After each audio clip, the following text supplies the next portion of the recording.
Hello YouTube, I'm Armoury or Tom, and we have another My Thoughts On video.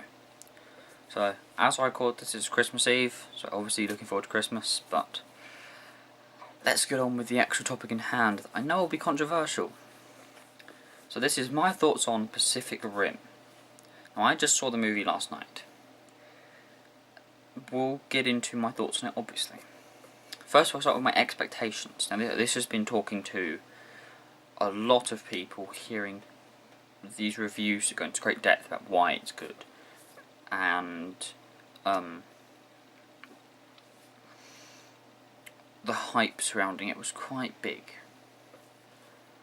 In reality, the good stuff, because obviously every movie's got good and bad, we'll start with the good stuff, because what's good is really good. Actually no, we'll start with the expectations, sorry. I thought it was going to be amazing. The whole movie was going to be a really good film.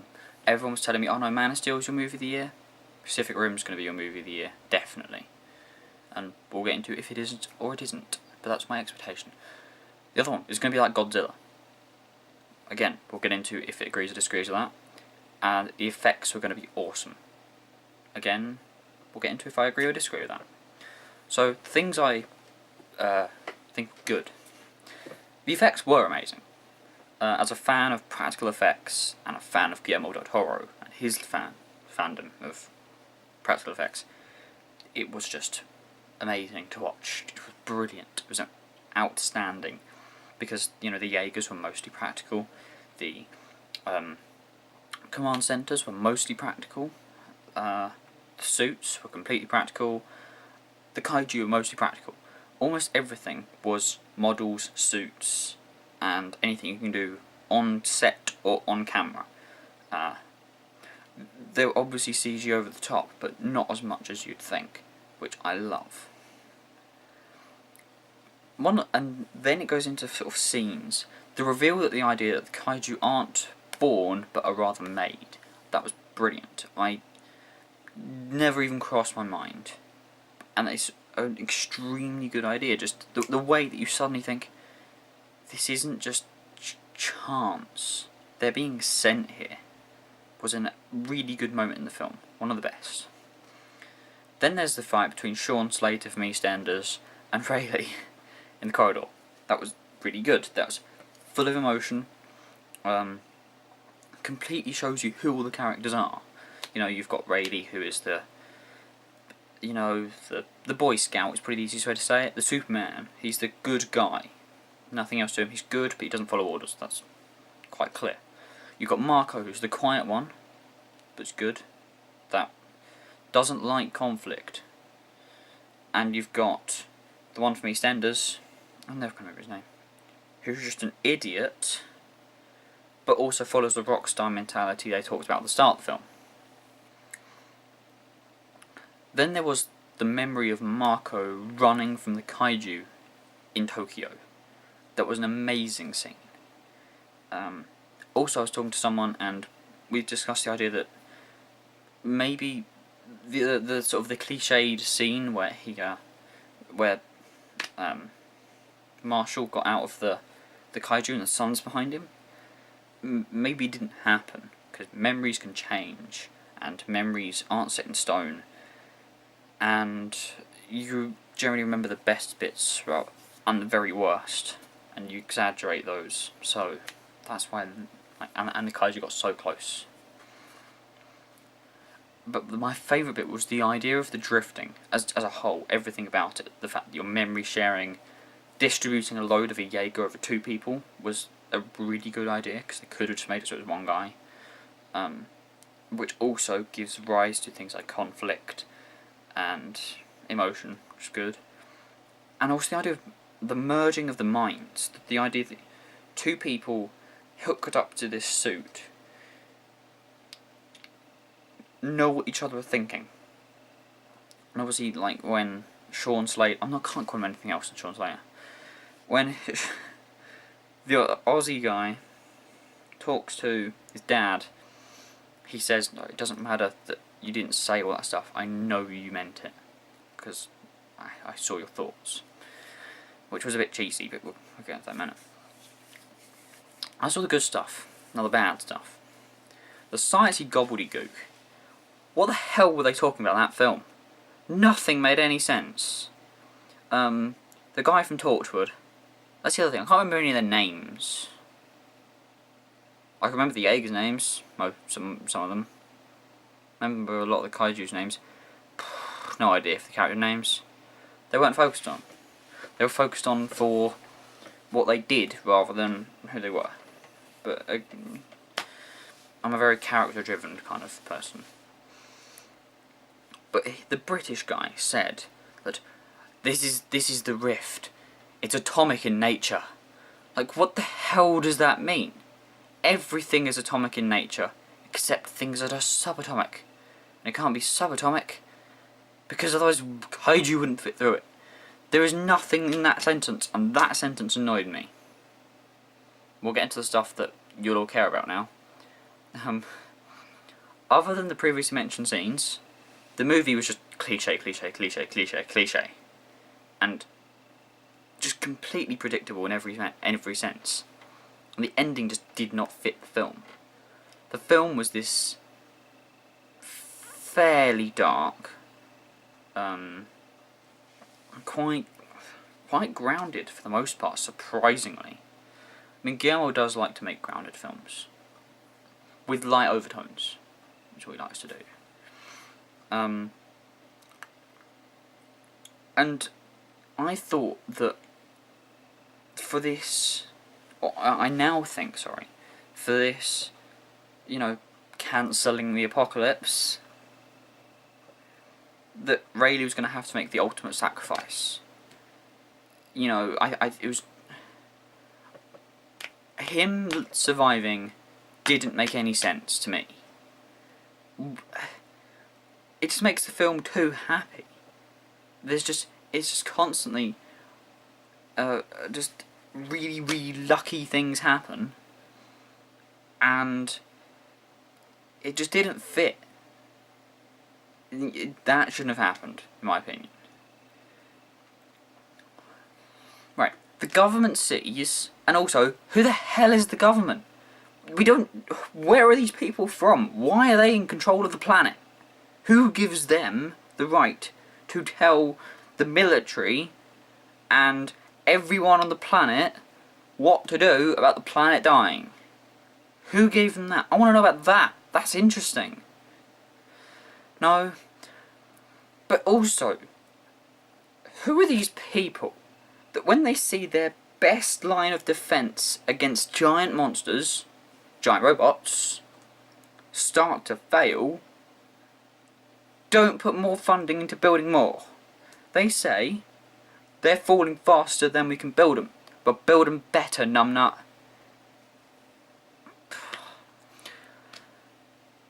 Instead of building a wall. Right, whatever. Get to more stuff. They start with about 50 Jaegers, but only send one at a time when the kaiju land. But only one kaiju's coming through at a time for like the first 10 years. And cities get destroyed. But if they just lined the rift with 50 Jaegers, they're not getting out. But yet, build the wall around the rift rather than around the cities, and then just put the plasma cannon things, automated, on top of the wall. You're starting to get my opinion on this, aren't you? Right. The kaiju have super weapons, like EMPs and acid. I can understand why they're not used for the first 10 or so years, because they're building better kaiju, they're going up the categories. But why the hell don't they just keep using them? They've got the acid one in the mouth, obviously still has acid in there, it's still just bright blue, but he only uses it once. Also, when, you know, he grabs his tongue, why the hell isn't the arm burnt? Also, when they were restoring Gypsy Danger, they obviously have the resources to restore Jaegers. Why aren't they restoring the others? The other 50, or the other like 47.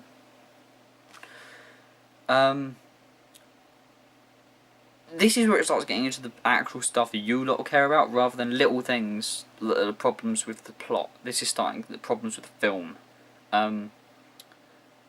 My favourite part of the entire idea of this film wasn't the giant monsters fighting. It was the idea of the drifting. I love the idea of two people merging their minds to control something massive, because their mind can't take on their own. So they would merge minds, and they know each other's thoughts. So why is Rayleigh shouting at Marco during the fights? Why is he shouting like, "Go release the coolant on the left side"? She should know he's thinking that, because their minds. That scene would have been a lot cooler if they would have just looked at each other, nodded, and then she'd have done it. So imagine that, just they know, and they're going to kill this thing, rather than it being sounding like desperation. If they looked at each other, nodded, knew what they thought, the audience would know what they thought. You know, we don't need to be told everything. We're not stupid. As much as Hollywood thinks we are, we're not. It would have been so much cooler if we can tell by emotion. Can these actors not do emotion? I'm sure they can. They're actors. Give them a script worth their stature. They should have looked at her. Marco should have seen Rayleigh's face of desperation as the Jaeger was failing, and then she would have hit the sword button, and he would have, you would have seen the fact that yes, we're still in this fight. We don't need to be told it. Then they spend a ton of time at the start explaining what the rift is, what the Pacific Rim is, right? But that's really simple. Don't spend time explaining the simple stuff, because again, we aren't stupid. Explain the complicated stuff. Explain who, how, and why are the kaiju monsters. And also explain who, how, and why are the kaiju masters. I want to know why the rift is where it is. I can give some good guesses, but I want them, given. They could have done that. During the whole drifting with a kaiju, that could have been explained there. But more time there than at the start. I would have loved that. Let's have seen Ron Perlman's drift. That would have been really good.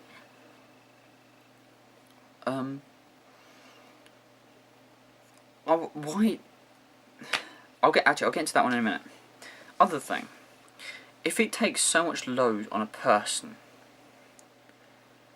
why not try putting 3 people or 4 people in a Jaeger for a normal Jaeger? Because number one, if one person gets ripped out and dies, you can still control the thing without needing one person. And it's going to be stronger, it's going to be faster with 4 people's minds working together. Our mind is effectively a super processor and a supercomputer, right? Our minds can do amazing things you won't even believe yourself. We have, petabytes of storage in our brains. If we could merge together more than 2 people, you'd have supercomputing that you wouldn't believe. Now, I don't know, but most of the reasons these Jaegers are going down is because of stupid decisions, as well as the odd EMP. 4 people working together, you shouldn't get those. 2 people working together, you shouldn't get those, because, they should be able to disagree with each other when it doesn't happen. Finally, my idea for what humanity would have done. They would have surrounded the rift with all 50 Jaegers. They would have instantly killed any kaiju that came through. They would have used the corpses to push all 50 Jaegers, or a good few of them, through the rift, and they would have just killed everything inside the rift and left it open. Why didn't they take over there? We obviously had the resources. We don't now, because they were used ridiculously by sending one at a time. Also, that's my main problems with it. But then the fact that it was just Top Gun. The entire movie was Top Gun, right? Every scene was just people walking cool and smashing helmets together, and wearing the leather coats, and being, you know, walking down to the cafeteria, everyone going, yeah, they're the cool people. I don't care. Stop homaging other films. We've got enough homages to other films. I don't need them. You know, make your own film. But finally, the worst thing for me is that it wasn't like Godzilla. It wasn't a tribute to Godzilla. Godzilla is about what happens when our greatest weapons go bad. They're a deterrent to humanity to stop using weapons. This wasn't. This was a film about we need bigger weapons. This was a film about what, rather than the monsters being a metaphor for our destruction of our planet, they were with the film telling us that we're destroying our planet. There was a 2 or 3 minute scene of the guy who looked like Seth Green telling us about how we're destroying our planet, and the kaiju are going alongside it. They're not caused by it. I don't care that they're not caused by it. They clearly weren't a metaphor for it, which is what Godzilla's about. Final verdict. If you like big fight scenes, you're going to get them.